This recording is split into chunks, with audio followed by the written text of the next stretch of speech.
Bom dia a todos, estamos de volta à nossa 17ª aula, está passando o tempo, e continuamos a nossa Santa Ceia. Queria primeiro convidar a todos para entrar no canal da gente no YouTube, compartilhar, opinar, perguntar coisas, para a gente dar sequência de maneira mais qualificada no nosso trabalho, certo? E dizer para vocês duas coisas simples. Vejam o grau de dificuldade que nós temos, para realizar nossas caras e todo esse planejamento, desde o traço, como é demorado, E aqui, quer dizer, eu trabalho aqui 1 hora e filmo e paro, depois no outro dia, no mesmo dia, retomo. No normal do ateliê, eu trabalho 8 horas, 6 a 8 horas todos os dias para executar os trabalhos. Nem sempre é um só. Às vezes tem um retrato, uma encomenda de um retrato, e um outro trabalho nesse tipo, sacro, Então é um trabalho intenso, de muita dificuldade. Eu digo isso porque você vê coisas às vezes na internet, de pinturas, como ensinar pintura, aquelas exercícios que o artista ele acelera lá a gravação e aparece ele pintando rápido, fazendo, quer dizer, uma coisa muito comercial, etc., ilustrativa, não tem serventia, porque a pintura é o tempo dela. Preparar a tinta, pincelar, armar sua palheta. Vocês que fazem aula comigo, os que fazem, sabem como é, porque vocês também vivem isso. O tempo do trabalho, que vai, e a maturação até terminar. E nesse tempo do trabalho, vai conversando, vai discutindo tecnicamente, vai pegando exemplos de outros que fizeram aquele tema. É assim o tempo da pintura. Então não tem mágica, de pegar uma coisa fácil lá e fazer rapidinho e dar uma fórmula. Por isso também que quando a gente vai vender um trabalho, e o trabalho tem um preço. Ao longo da sua vida você constrói uma carreira, relações, culturais, comerciais, onde você vive, e você consegue vender seu trabalho e viver daquilo ali. E esse preço tem a ver com a dificuldade, a sua formação, o que você é, e o grau de dificuldade do que você está apresentando, você está vendendo. Por isso que os preços dos quadros são compostos por essas questões. Que tipo de trabalho está sendo vendido, que trabalho exigiu, que grau de dificuldade e a história do pintor, Então, quando você compra uma pintura, você compra um pedaço do pintor, da vida dele, do estudo dele, sabe? Então, eu quero chamar a atenção para essas complexidades que o trabalho tem. E, nesse sentido, convidar vocês que, quem não é meu aluno, venha para o meu ateliê fazer curso comigo, convidem pessoas. Quem já é aluno, espero que permaneça, tá certo?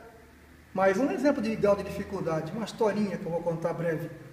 Quando o Rodin, o grande mestre da escultura francesa, um dos maiores, fez o Pensador, fez obras grandes de rua, monumentos, século XIX, Rodin, recebeu a discípula Camille Claudel, que trabalhou com ele, teve uma vida sofrida de amores e de problemas entre os dois. Ele teve medo dela porque ela fez um pé no mármore muito macio, porque o mármore é uma pedra, que dá em minas, em montanhas de mármore, com muitos tipos de mármore, rígidos, mais macios, com mais veios por dentro, menos veios, com cores diferenciadas. E quando o Rodin, que era vaidoso, um ateliê com mais de 100 assistentes, fazia obras para toda a França e para a Europa, era o rei do pedaço, e ela insistiu de ser discípula dele, e ele já tinha muita gente que o acompanhava, e ela insistiu tanto, eu sou uma escultora qualificada. Ele viu que tinha ali alguém que queria se pôr no nível dele. Colocou como assistente, encheu-a de trabalho, de tarefas, até que ele viu um pé, este pezinho feito na mesa dele, com um mármore super macio, dificílimo de cortar. Até temendo a disputa com ela, sei lá, o que aconteceria, eles se aproximaram. Digo isso porque, naquele pezinho de mármore cortado, se eu fosse ver uma peça dessa, eu saberia que vale mais do que uma grande peça no mármore duro. Porque não poderia ter nenhum erro naquelas unhas que ela fez com perfeição naqueles dedos, compreende? Então, encerrando isso, a obra vale pelo grau de dificuldade que ela apresenta, como o nosso caso. No nosso feijão com arroz aqui, nós temos aqui um grau de dificuldade, fazer 12 pessoas, né? 13 pessoas com rostos e expressões, não é fácil. Então, vocês tenham paciência e nos acompanhem nessa jornada, tá certo? Bom, vou citar já agora, para não gastar tempo no final, um filme que vou indicar a vocês. Porque lembrem que eu indiquei na aula passada O Mercador de Veneza, o filme baseado na peça do Shakespeare, o maior autor de todos os tempos. Indiquei por quê? Porque é o retrato, aí não falo mais disso, não precisa, do Renascimento. Como era a vida econômica, social, religiosa, cultural no Renascimento. Ali está tudo. E tem o filme, que é uma felicidade quando tem o filme para ajudar no texto. Então, ali para dar o retrato do Renascimento. O filme que eu indico a vocês hoje chama-se A Moça do Brinco de Pérola. Quem já viu, veja de novo com outros olhos. Quem não viu, veja. É aquele filme que eu gosto de indicar. É filme de pintor. Quem é o pintor? Johannes Vermeer. V-E-R-E-E-R. Um holandês do século 17. Ele é 1630, se não me engano. 32 que ele nasce. Fui verificar a data. Ele é de 1632, portanto, século 17. Ele é um barroco. O que tem de especial nesse pintor? Por que estou indicando o filme dele? Ele é chamado de o mestre da luz. Vocês já viram coisas dele por aí em catálogos? Procurem essa moça com brinco de pérola, procurem livros dele, tem muita coisa na internet dele. É o mestre da luz, dedicou-se a estudar a luz. É por isso que os holandeses, sobretudo esse, Vermeer, influenciou os pintores da Espanha, da Itália e outros. Não só o Vermeer, até quem estava antes dele, outros pintores holandeses, mas esse sobretudo. Né? Levaram um brilho de seda, um tipo de luz reproduzida com tinta que não se conhecia na pintura até então. Por isso, chamados mestres da luz. E faziam sempre pinturas que havia aquela luz pura, batendo no objeto, num vidro, numa face. Estudavam os céus, as mudanças de luz, de tonalidade. Então, os holandeses, essa escola holandesa barroca, e o Vermeer em particular, eles são especiais para o desenvolvimento da arte. Tem tudo que o barroco tem, o claro escuro, aquela beleza, uma arte impregnada de sentimentos, também encomendada por mercadores ricos que bancavam as obras de arte, mas ele tem esse domínio e essa obsessão pela luz. Outro valor desse filme é que você vai ver o Vermeer produzindo suas cores, amassando lá amarelos, vermelhos, botando seus olhos para fazer suas cores. Real, foi reproduzido de manuscritos, de documentação que se tem. E para fazer suas cores, comentando com a assistente, observando os azuis do céu, para capturar aquelas cores. Segunda coisa importante, o ateliê na casa dele, como é dos artistas, até humildemente o meu caso, o ateliê na minha casa. Você tem que viver intensamente o seu trabalho ali.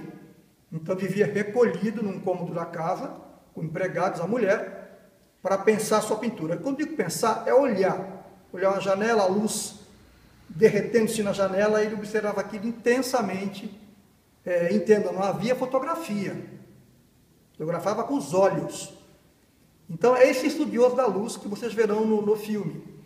E o uso da modelo, intensamente, não é? Então, a produção das cores, o uso da modelo, o estudo da luz. Por fim, verão também vocês a cidade, insalubre, aqueles canais lá de holandeses, aqueles diques sujos, fétidos, uma vida horrível, com doenças, pragas, lepra.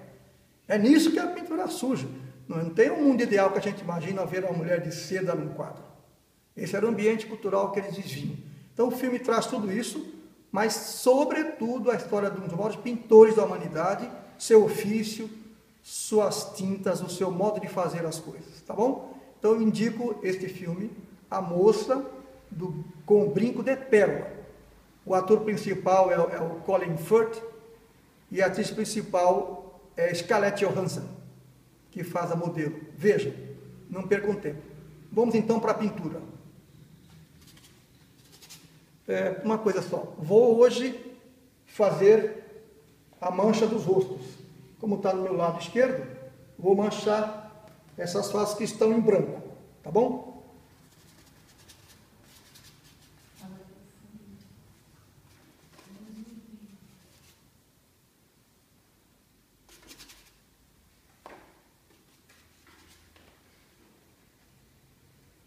Preenchendo.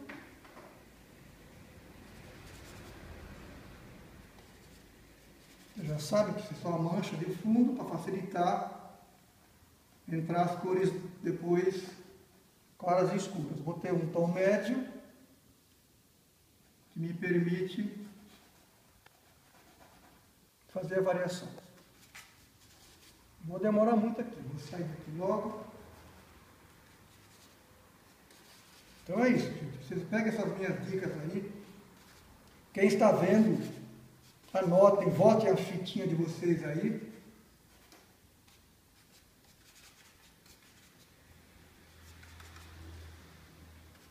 Você aprende muito vendo esses filmes.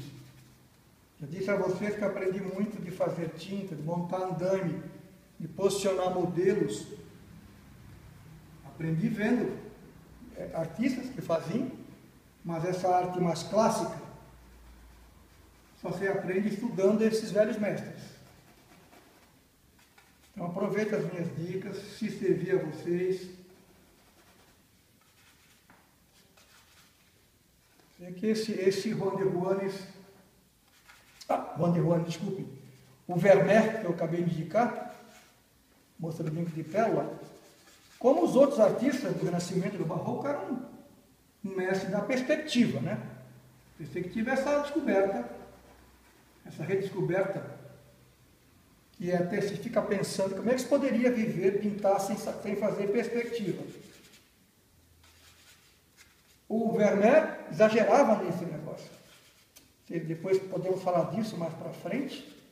Ele fazia muitos espelhos, quadros com espelhos, com reflexos de pessoas nos espelhos.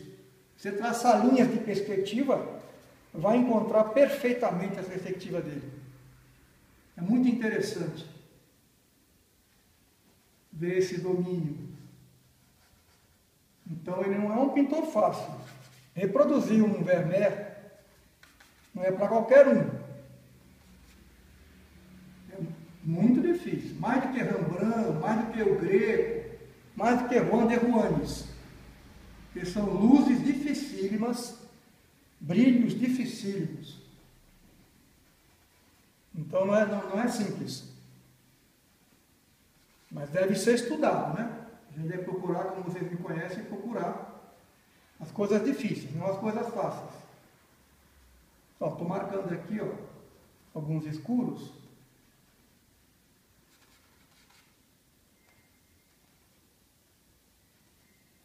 Outra coisa que é interessante de vocês observarem nos quadros desses séculos 14, 15, 16, 17, que vai lá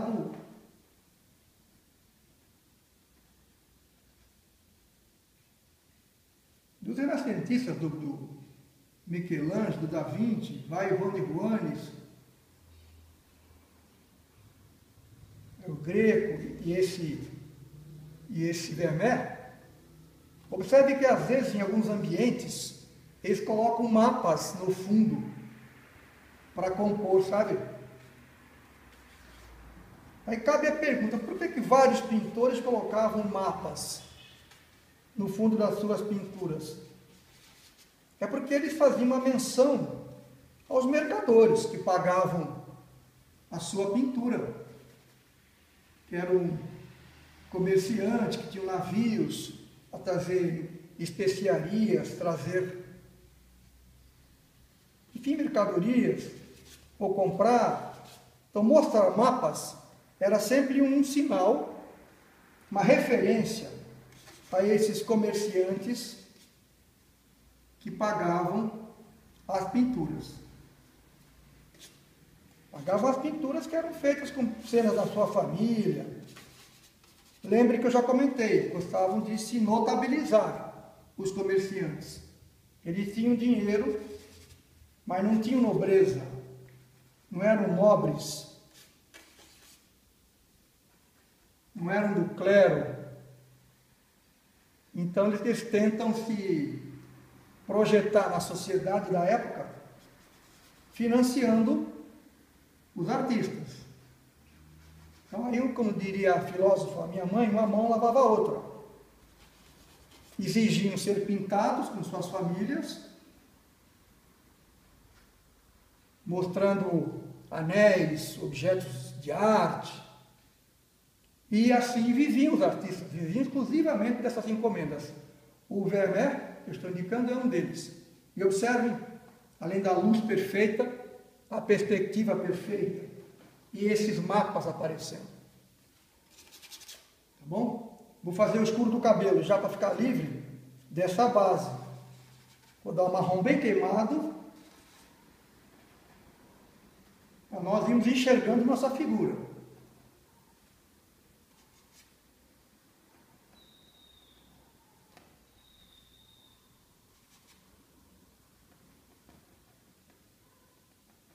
Marrom escuro, mas não é um marrom totalmente fechado. Por quê?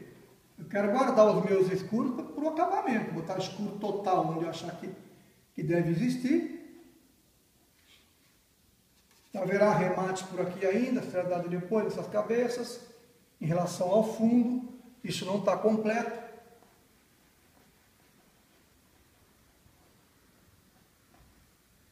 Seguindo aqui. Tentar fazer o máximo dessas cabeças hoje, esse fundo.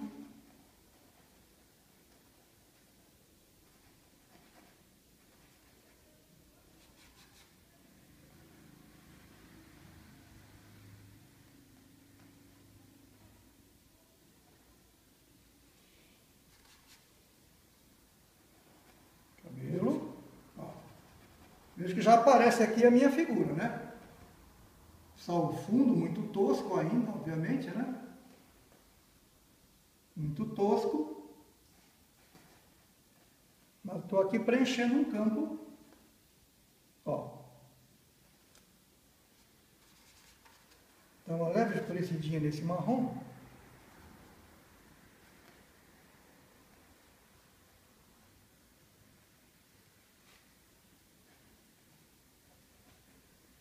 Seguindo. Ó, já preenchemos o escuro da cabeça. Contornei a orelha ali, não se prender a detalhe. Importante a posição do rosto está um pouco elevado. Dá um escuro aqui embaixo mais, ó, nesse queixo, desmanchadinho, olha lá. Tá vendo? Tem um peso no queixo aqui embaixo. Mesmo no fundo eu já começo a facilitar o próximo passo.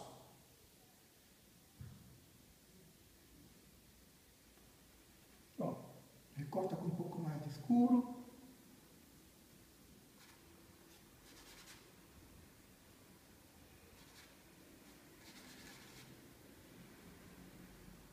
E esses pintores que eu estou dizendo a vocês, nas vossas anotações, verifique que eu estou numa sequência, né?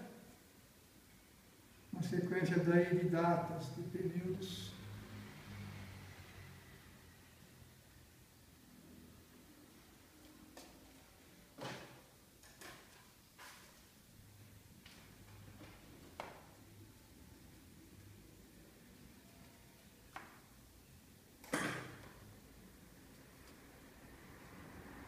O Vermeer morre cedo, cedo modo de dizer.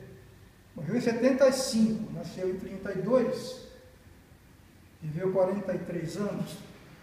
Era até muito para a época, porque havia muita doença. Ele era muito tosco o conhecimento da pintura, ou da medicina, né? Não havia um desenvolvimento, havia muita ignorância e muita doença, uma vida muito complicada que eles viviam ali.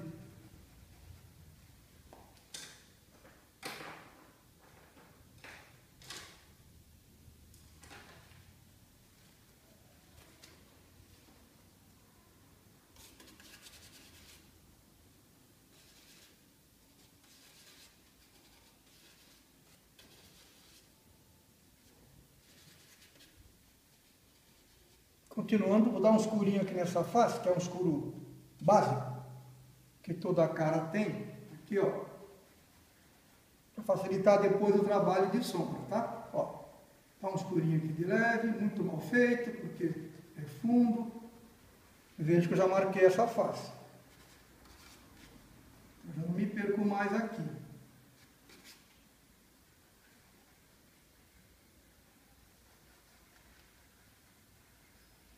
Acertar um pouquinho mais de cabelo.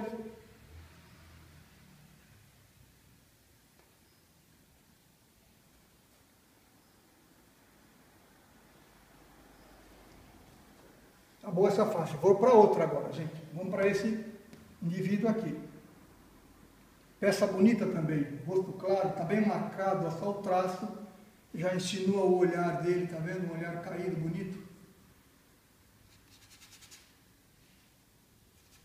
Vou inverter aqui e começar pelo cabelo. Marronzinho aqui básico.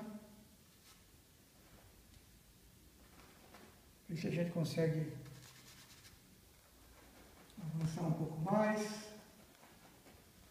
Nossa pintura, ela está sendo levada com vocês ao mesmo tempo que a gente está conversando, né? A pintura é isso, é um conjunto de ideias, não é a reprodução de coisas às cegas.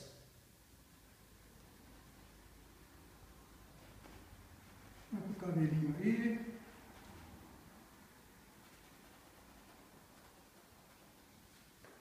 Eu vou ter que fazer os arremates, que vocês sabem. Na cabeça contra o fundo.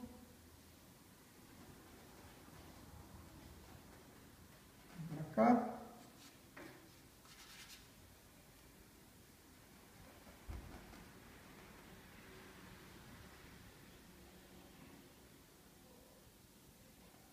Marca bem essa orelha.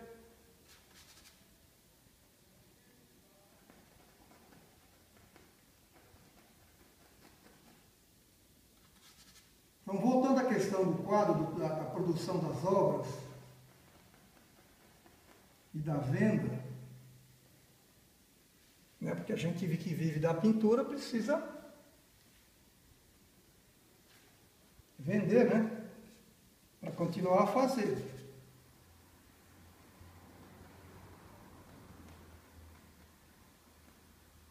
O cabelo cai um pouco em cima do ombro, acho que está bom.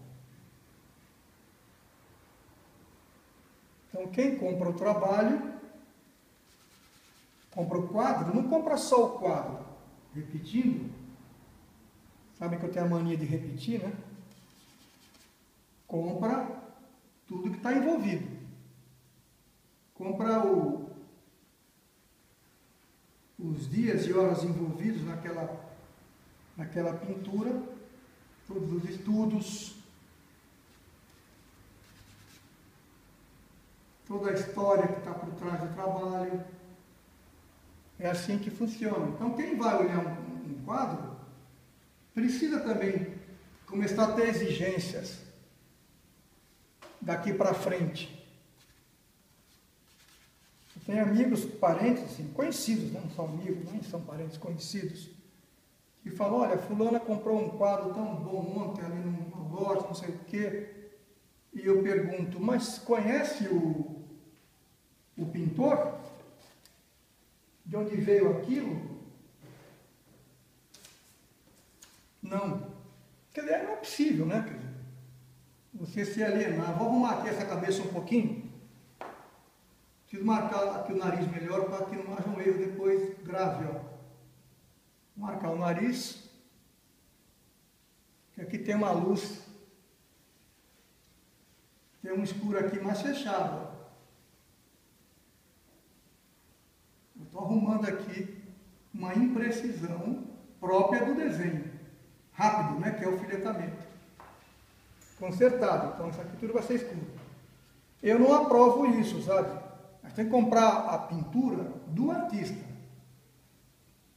Se vai numa galeria, que não existe mais aqui em Santos, galeria é aquele espaço que o artista tem na sua obra imposta, tem um responsável que apresenta essa obra para o o interessado, o cara que vai lá comprar, se interessar por um trabalho, tem que receber uma explicação. E que obra é aquela, mas sobretudo quem fez, que outras coisas o pintor em questão fez. Mesmo não tendo galeria hoje, é preciso procurar o artista. Ó, marquei aqui a minha face. Mesmo sabendo que vai ficar no escuro essa cara aqui, esse lado do rosto, mas para não me perder eu marquei. Depois eu coloco a sombra aqui, sem problema.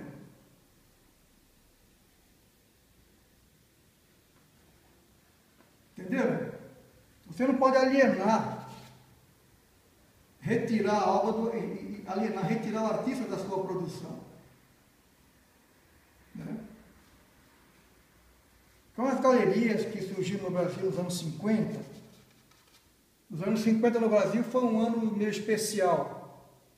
Era aquele pós-guerra, e aí o Brasil fazia os seus museus, tinha uma discussão de arte e de cultura muito interessante no Brasil.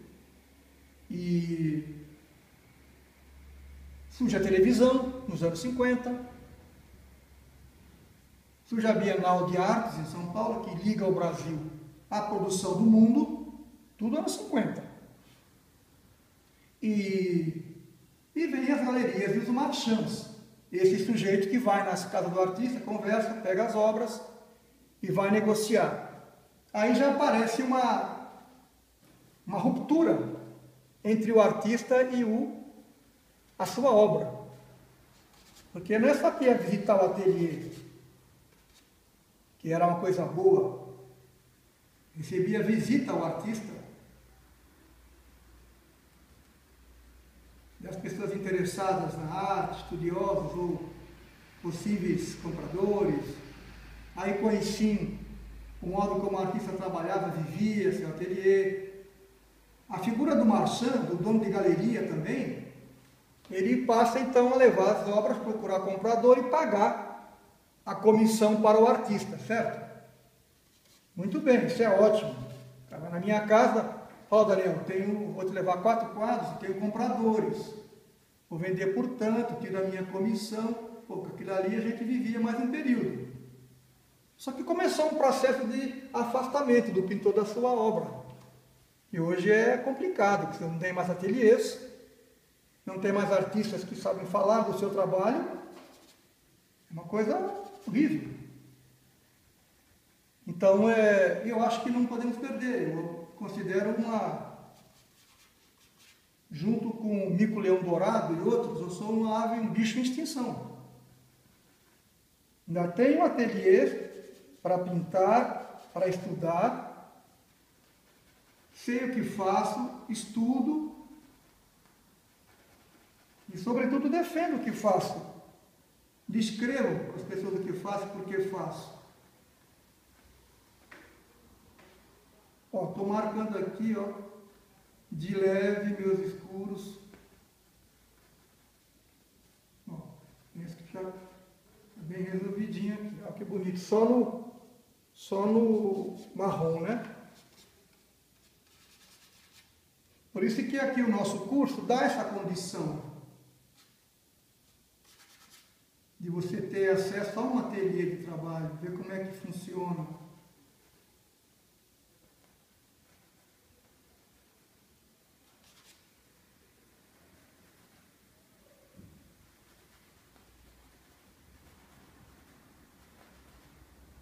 Estou marcando, hein?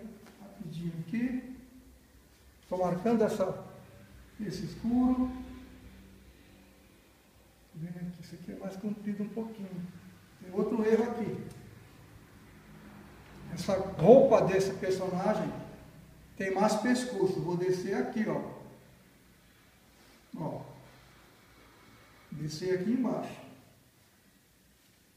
Agora sim.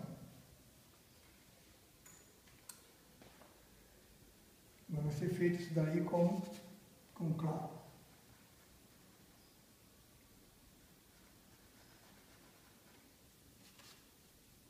Certo, gente? Então é tudo isso. Então o campo da arte é um campo singular. para a gente estar nele com vontade, modifica a gente, modifica o que está em volta, cada um descobre suas possibilidades. É uma coisa muito, muito boa de você se dedicar. Mas para isso, precisa que a gente estude. Como estamos fazendo? Um pouco da história dos pintores, da pintura. Não precisa ser nenhum gênio, nem se sabe, nada disso, não. É só ter essa determinação. A determinação de que estamos no campo mais profundo da humanidade, que é o campo das artes. Nada mais, não há nada que tenha o peso da arte na história da humanidade. Aliás, eu tenho uma frase do Shakespeare, uma das peças, que ele fala que a única coisa no mundo que muda, que vence a morte, é a arte. Ele fala, a arte vence a morte porque ela vence o tempo. As pessoas passam e a arte fica. Então ela dá o sentido do eterno. É um pensamento incrível isso. Nada mais fica. Então quem mexe com arte, a seu modo, repito, não é campo para gênios, é campo para interessados, para estudiosos. Quem está nesse nosso meio, está provando de tudo isso. Então a arte está no meio de um campo que tem música, literatura, mais modernamente, né? O cinema é uma arte industrial, moderna, nasce no final do século XIX para o século XX, as grandes experiências de cinema. Então é isso, ninguém pode estar pintando um quadro, eu estou pintando porque eu estou com tempo livre.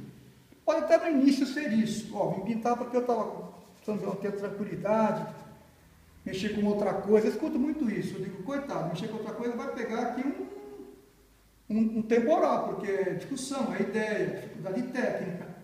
Mas o que é bacana, se você temperar o seu trabalho com as informações da história, que é uma maravilha. Para mim é algo fascinante. Porque os pintores desse período que tratamos, o Renascimento, o Barroco, eles eram apaixonados. Eram apaixonados pelo seu trabalho.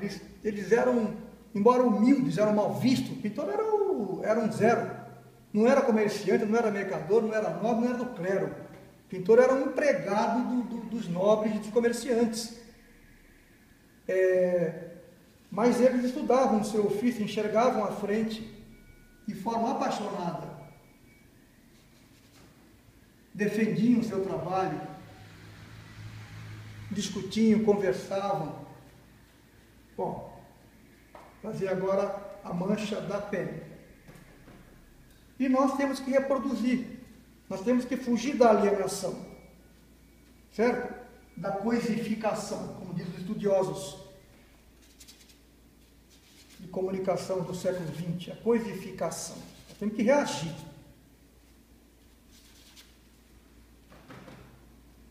Colocar a ideia no que fazemos. Viu? Cada um que faz pintura é importante, porque o ser humano, até aí, todo mundo sabe, virou um clichê. Nenhum ser humano é igual ao outro. Cada um é um indivíduo. Tudo bem, até aí sabemos, né? Como é que eu expresso isso? O que eu posso fazer que sempre será diferente de outro? A arte. É a arte. Quem faz um quadro igual ao outro? Nem consegue nem copiar se quiser, mas tenta falsificar mais. Cada quadro é um, cada indivíduo é um.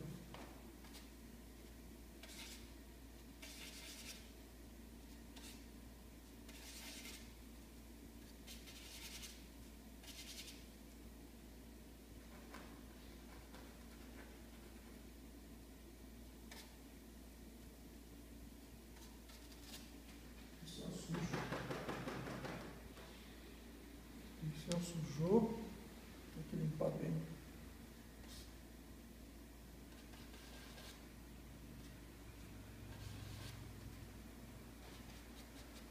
Vocês tratem de ver essas coisas que eu estou indicando. E a gente, quem sabe, possa conversar disso quando nos reencontrarmos.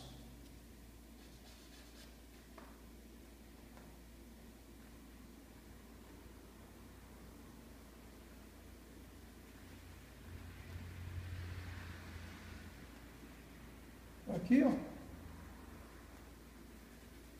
Preenchendo aqui minha cabeça.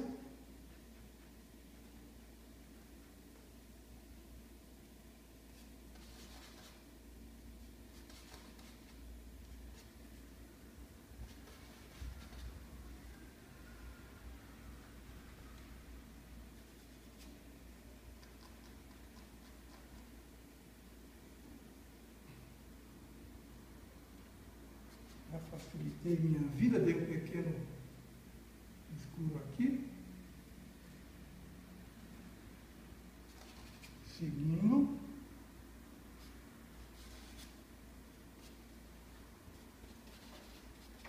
Seguindo. Estamos indo bem aqui, com certa rapidez, que não é para perder tempo com esse momento, certo? É só marcar essas faces com a nossa, vocês já aprenderam comigo, manchas.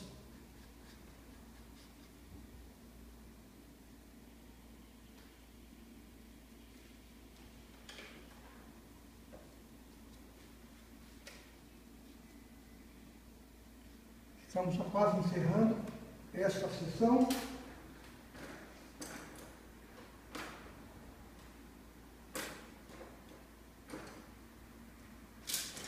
O pincel meu desapareceu. Está na minha mão. Então é isso. Repetindo, quando eu falo para vocês de um filme ou de um livro, é conteúdo de pintura. Às vezes, ao invés de pintar, a gente tem que estudar, ler alguma coisa. O pintor encontrar um tema, um assunto. Já falei para pessoas aqui do curso que quando você visita ateliê de pintores, mesmo hoje, bons pintores,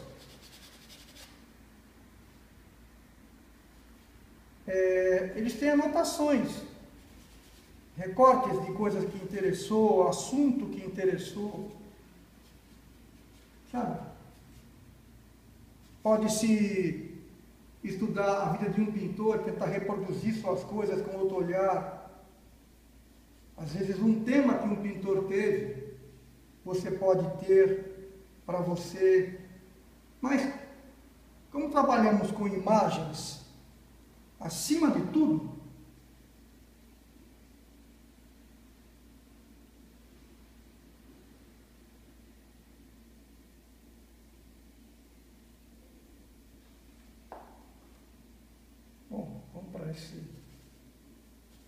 nós temos que, às vezes, guardar. Viajou, tira uma foto num lugar bonito, que você se interessou, que te marcou, um pôr do sol, um amanhecer.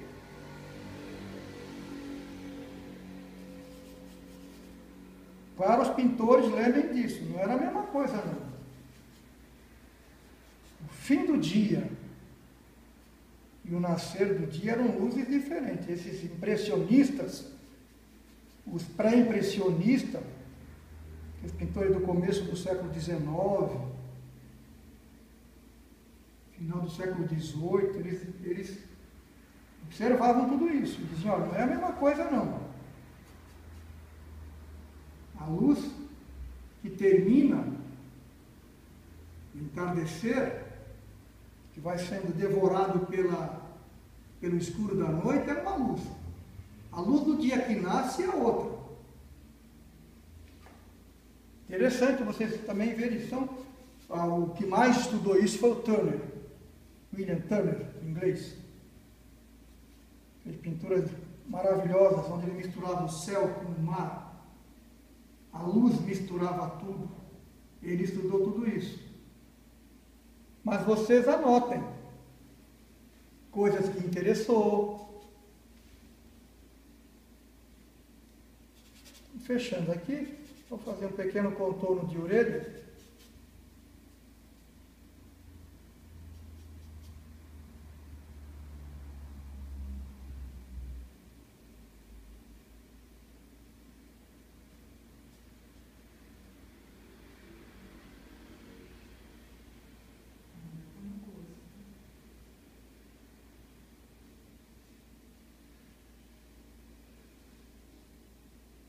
Bom, vou concluindo por hoje.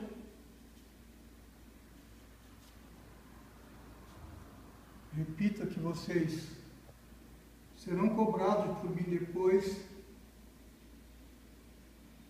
devidamente cobrados e cobradas, sobre as coisas que eu indiquei para estudar, para ler.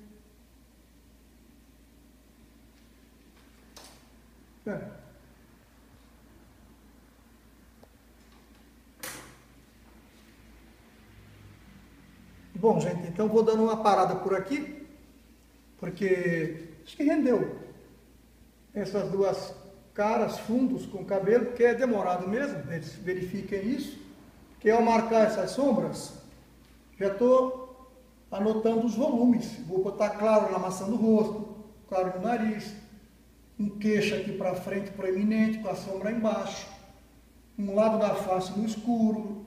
Essas anotações já vão indicando o que será o resultado, para chegar nesses acabamentos.